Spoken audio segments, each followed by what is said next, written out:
नमस्कार साथियों, मैं प्रोफेसर MP सिंह आप सभी का अपनी शिक्षाप्रद YouTube चैनल में स्वागत करता हूं। साथियों, आज मैं बात करने जा रहा हूं कि UPSC के एग्ज़ाम को घर पर बैठकर बिना कोचिंग लिए कैसे हम पास कर सकते हैं, कैसे हम अपने सपनों को साकार कर सकते हैं। साथियों, बहुत ही आसान तरीका है जिसको मैंने 91 में अपनाया था। उस आधार पर मैं आपको कुछ विशेष बातें बताने जा रहा हूं। जो विद्यार्थी घर पर अपना टाइम टेबल बनाकर अपने कमरे में रख लेता है और निराशापूर्ण लोगों से दूर रहता है, जिसके माता पिता में से कोई एक पढ़ा लिखा हो तब भी काम चल जाता है। यदि माता पिता नहीं हैं या माता पिता अनपढ़ हैं, कोई घर में बड़ा पढ़ा लिखा इंसान हो, उससे भी हम मदद ले लेते हैं। वैसे तो विद्यार्थी अधिकतर आपने देखा होगा कि कुछ साइंस साइड से पढ़ते हैं, कुछ कॉमर्स साइड से पढ़ते हैं, कुछ डॉक्टरी लाइन से पढ़ते हैं, कुछ BBA करते हैं, कुछ BCom करते हैं, कुछ BA LLB करते हैं, कुछ BTech करते हैं, कुछ MBBS करते हैं, कुछ BDS करते हैं।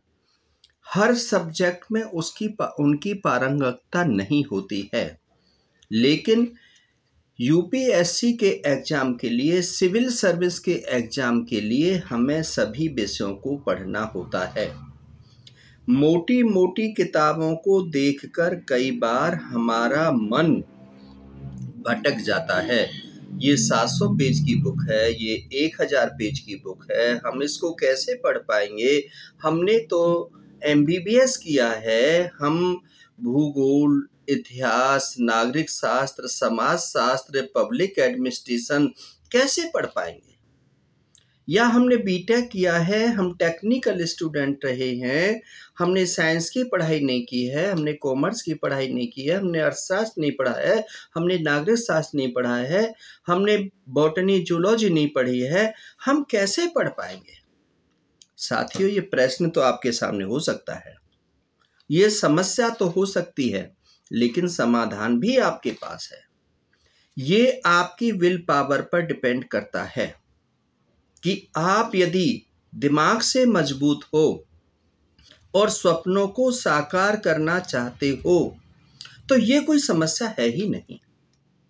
क्योंकि पहले भी आपने देखा होगा कि अंग्रेजों ने डिवाइड रूल शुरू किया था कि आपस में इनको में फूट डाल दो, इनको बांट दो, हमारा राज हो जाएगा। इसी प्रकार से जितनी किताबें आप लाइब्रेरी में देख रहे हैं या जितनी किताब आपकी लाइब्रेरी में हैं, उनमें से आप यदि ये सोच करके चलते हैं कि मैं 20 पेज तो रोजाना पढ़ ही सकता हूं या पढ़ ही सकती हूं, 20 पेज याद करना तो कोई मुश्किल काम नहीं है।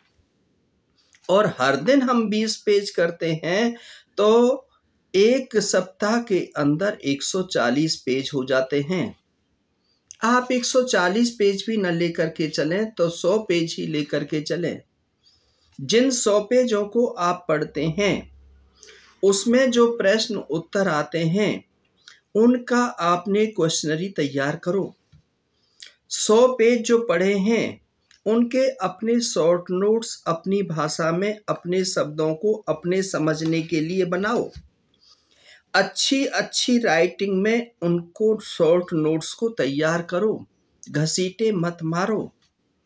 जो क्वेश्चन बैंक आपने तैयार किया है उनको बैठ करके घड़ी अपने पास सेटल करो।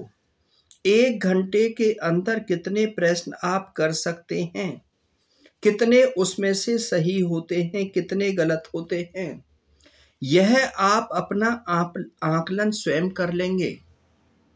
यदि आपके साथियों में से कोई कहीं कोचिंग ले रहा है उसके शॉर्ट नोट्स यदि आपको मिल जाते हैं या उनके क्वेश्चनरी आपको मिल जाते हैं